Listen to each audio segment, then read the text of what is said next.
রাজ চক্রবর্তী এবং তার স্ত্রী অদিতি মুন্সি তারা যদি কিছু ইলিগাল ডিলিংস হয় বা কিছু অ্যাকাউন্টস আমরা দেখতে পাচ্ছি যেখানে তার কোনো হিসেব নিকেশ নেই এবং যে কারণে তাকে ডাকা হচ্ছে, সেরকম কাজ যদি করে থাকেন তাহলে এই ধরনের এজেন্সিজ ডাকবে।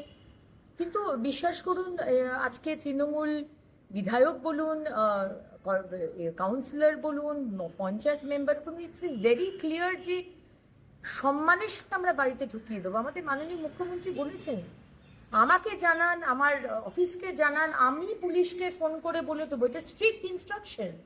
আমাদের দলের অধ্যক্ষ মহোদয় শ্রমিক ভট্টাচার্য এবং আমাদের মাননীয় মুখ্যমন্ত্রী স্পেসিফিক্যালি বলে দিয়েছেন। কিন্তু যারা এই 15 বছর অত্যাচার করে এসেছে, এফআইআর হয়েছে, পোস্টপোল ভায়োলেন্সে 2021-এর নাম আছে, তাদেরকে তো আমরা ক্ষমা করতে পারবো না, মানুষ ক্ষমা করবে না, তাদের বিষয়ে বলতে পারছি না। কিন্তু সাধারণ কাউন্সিলর বিধায়ক ভয় পাওয়ার কোনো বিষয় নেই। আমাদেরকে জানান, আমাকে জানান, হয়তো আমরা আরো যারা আছি আমরা স্ট্রিক্টলি পুলিশকে বলে দেবো যে এই ধরনের ইনসিডেন্ট যেন না হয়। এবং যে মারা গেছেন, অত্যন্ত দুঃখিত, আমি জানতাম না, আমি অত্যন্ত দুঃখিত। এবং মানে এই বিষয়টা যেন আগামী দিনে না হয়, আর এটা আমি পুলিশ এবং প্রশাসনকে অ্যাবসলিউটলি দেখে নিতে বলবো। Thank you.